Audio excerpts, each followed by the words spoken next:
everyone, my name is Kimberly Hilton, and today I want to share with you a little field kit that I have set up for outdoor painting, or if you want to call it plein air painting. And this little kit has everything that I need. It's all on one board that I can hold in one hand, and then I have the other hand free to paint. And this is a old repurposed Winsor & Newton Cotman palette.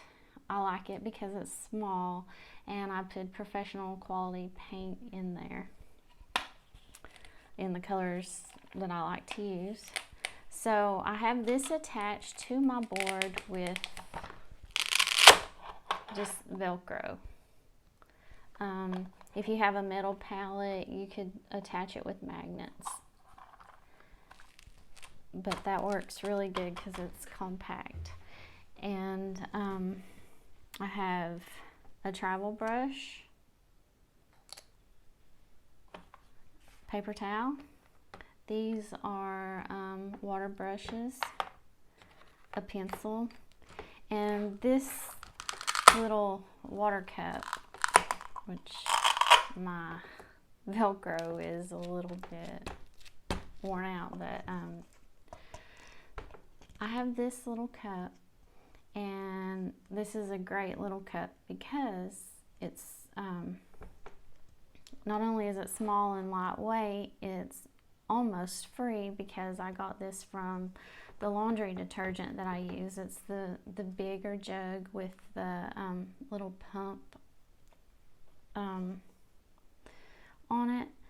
And the thing that's really cool about these rather than the regular ones is you can, I'm going to fill this with water. When you're painting and you want to switch brushes, or you want to just lay your brush down, you can set the brush right on there in those little grooves, and as you can see, you can tilt it around, and you know, it works really great. Same thing with the water brush. So you have a brush holder and a water pot. So this is a little handmade sketchbook that I made, and it fits on this board perfect. It's made out of Arch's watercolor paper, and I sewed it together. I haven't put a cover on it yet, but this is one that I actually did out in the field. I was at an overlook at the Break Center State Park, and I was trying to capture this. The sun was getting ready to go down. The sky changed so many times, but that was just what I was able to do in one setting, and somehow I got my sketchbook turned around. But here are some deers that was eating outside. They still had the velvet on their horns. And there's a big oak tree that I painted, and this was another. So, and this I didn't get to finish. This was another sunflower, and so this is just a sketchbook. Oh, and I'm working on this. I feed hummingbirds, and this is my hummingbird feeder, and I'm waiting for them to sit still long enough so that I can add the hummingbirds. So, and the other thing is, this is just a regular little sketchbook, and it's a Winsor & Newton 5x7. You can clip that on here. And if you wanted, you can clip this side too, or you can just fold that page. And this is one of my hummingbirds that I painted. She hovered right in front of me, and I thought that was really cool. I did this in gouache.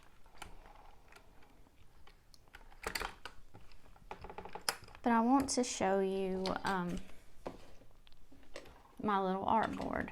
So this artboard is just just a 9x12 foam core board. It's thin, maybe 1/4 of an inch. This is the second piece to it. So if I want to work on a larger scale than just a little sketchbook, I can add another board to the original board, and now I have 2 pieces, and there's a little groove there, as you can see, to keep your paintbrush from falling off. And then your palette, and this little piece of watercolor paper is I tore from a larger sheet of Arches, and it's about 11 by 7.5. So it fits on the 9x12 board. So the way I made this board waterproof is I just covered it in packing tape. You can laminate it if you wanted to. So yeah, that's it.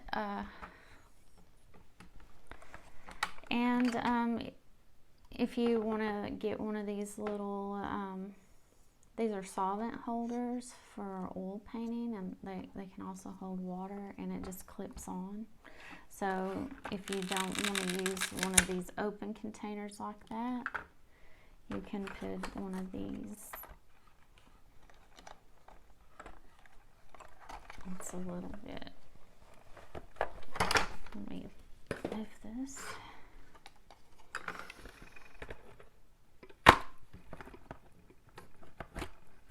It's a little bit hard to get that clip open. Okay, there it is. Okay, so there's that. Now, if I'm wanting to paint on a large scale, like I said, I clip these on, and then I have everything that I need right here. And this is just a little paper towel, and it's very lightweight. I can hold it in one hand.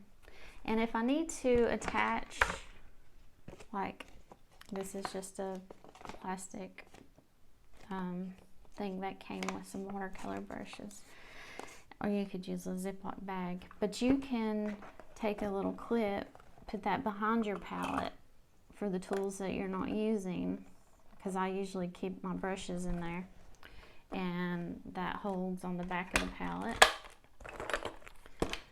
like so.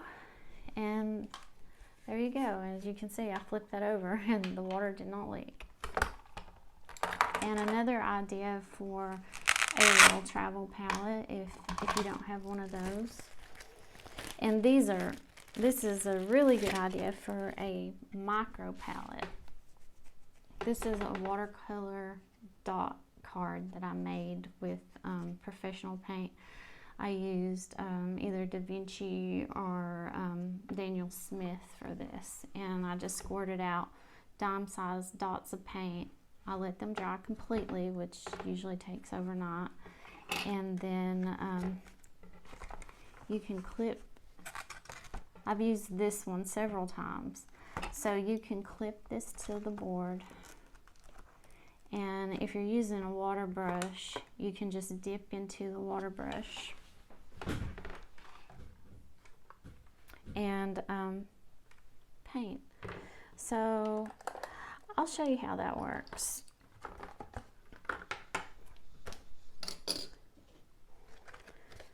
So right here,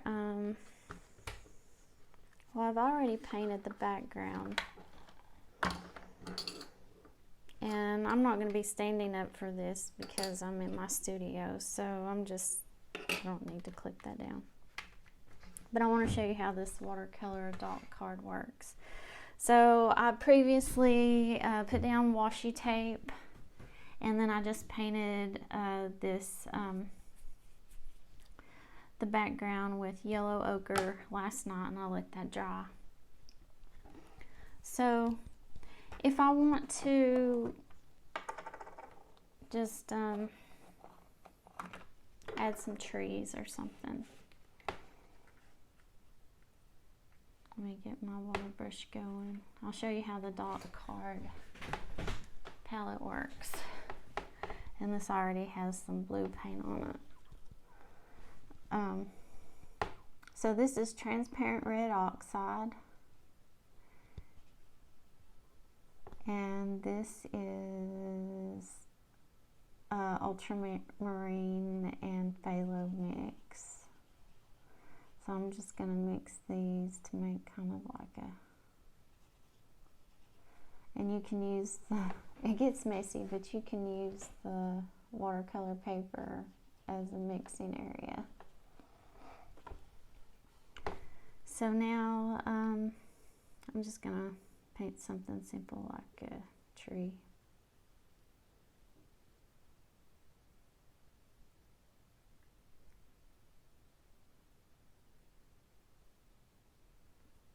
And I can go into some yellow ochre. The cool thing about painting, I need the yellow ochre to be on this side. The cool thing about painting the background is it kind of gives everything a more cohesive look. This creates harmony in your painting. And so for the tree, I just wiggle the branches, and you can come back in and darken the shadow side.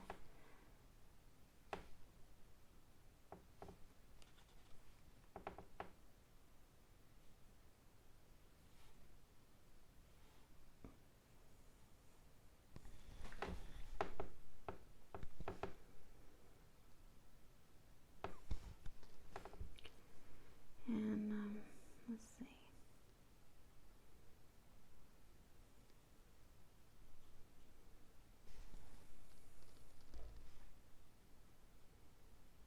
So I'm just using the yellow ochre and the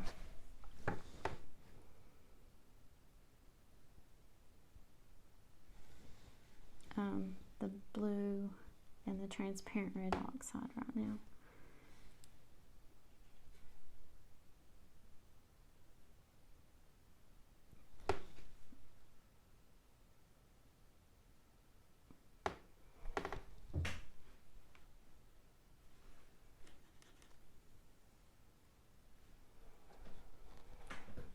And so if I need to do that, now my brush is clean, and so maybe I'll put some foliage on the tree. So I'll come into the yellow ochre and mix it in with the blue.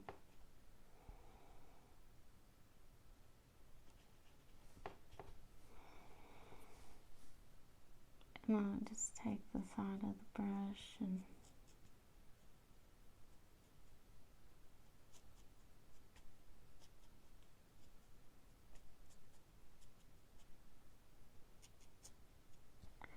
maybe want some more yellow ochre for where the sun is.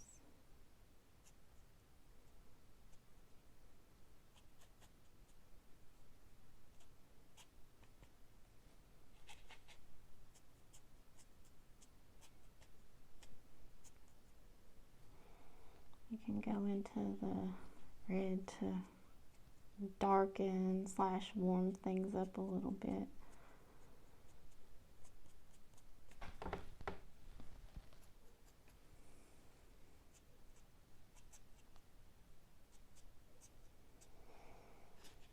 And then you can add as many branches as you want.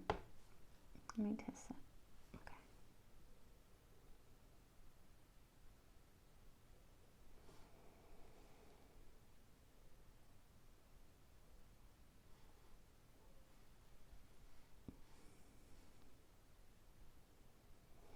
I think my paint's too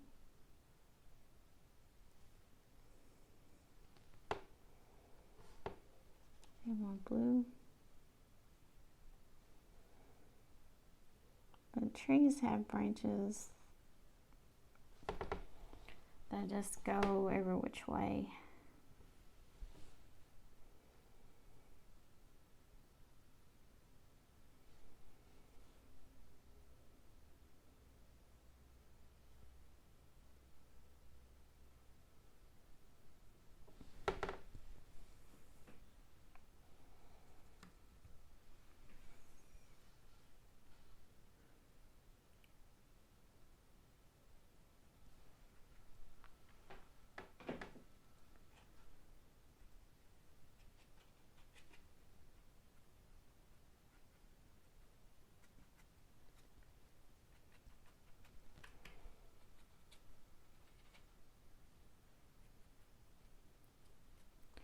It's getting close to fall, or is it fall? It's close to fall, so the trees are getting more golden color.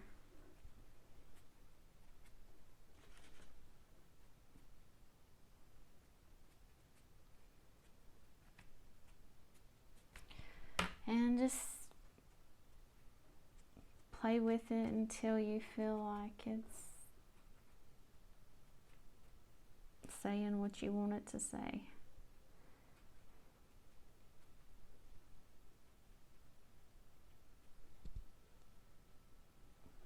And that's all done with just this little brush.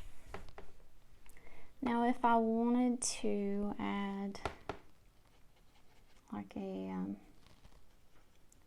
grass, like a grassy field, then I could just come in and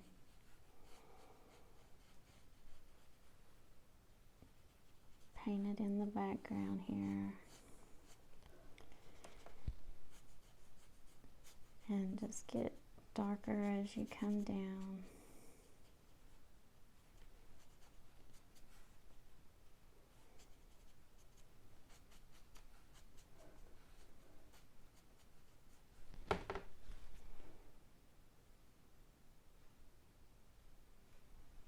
Maybe add some of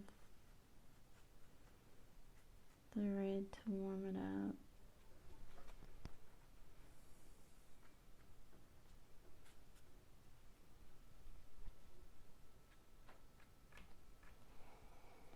Now if I wanted to come back in with this little brush, which this is kind of cool because it's a flat brush, and you can twist this little thing and it kind of makes it like a fan brush. So you can dip that into your paint, and then you can just drag up some grasses.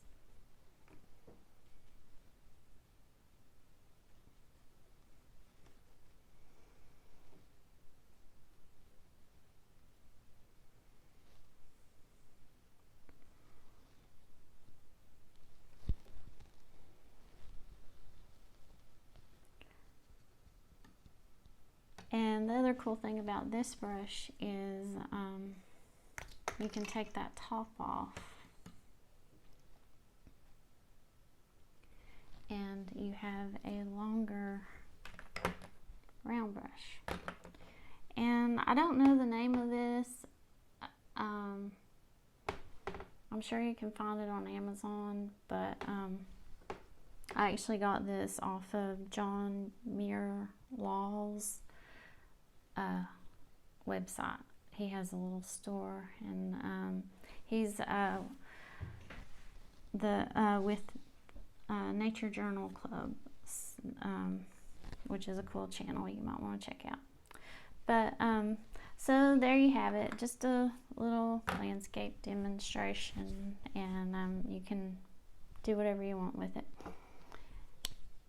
And you could also use the travel brush with it, but you know, it does need more water than those. But I like this little travel brush, and I actually just got it for my birthday. It's a Escoda number 10 travel brush. So let's put in a background tree to show some depth. Now I want this tree to be lighter than this tree, so and smaller.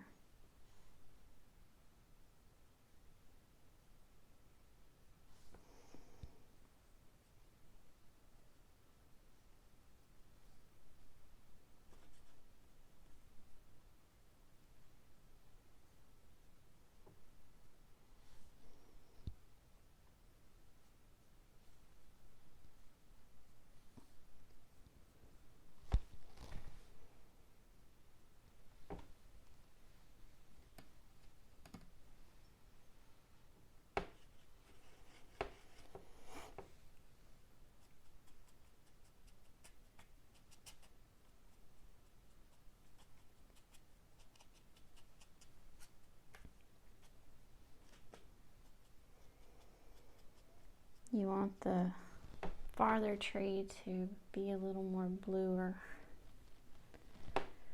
This tree, since it's starting to dry a little bit, I'm going to go in and darken some of the bark in places.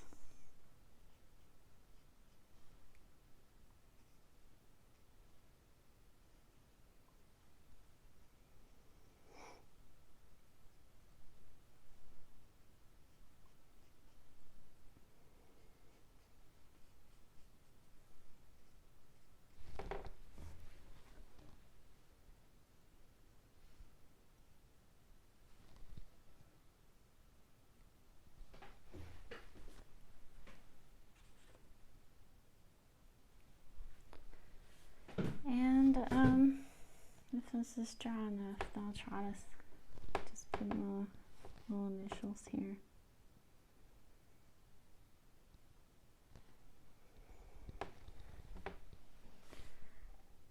Okay, so there's that, and I hope you enjoyed the video. If you did, you can feel free to leave me a comment, like, and subscribe, and I'll try to put out some new videos.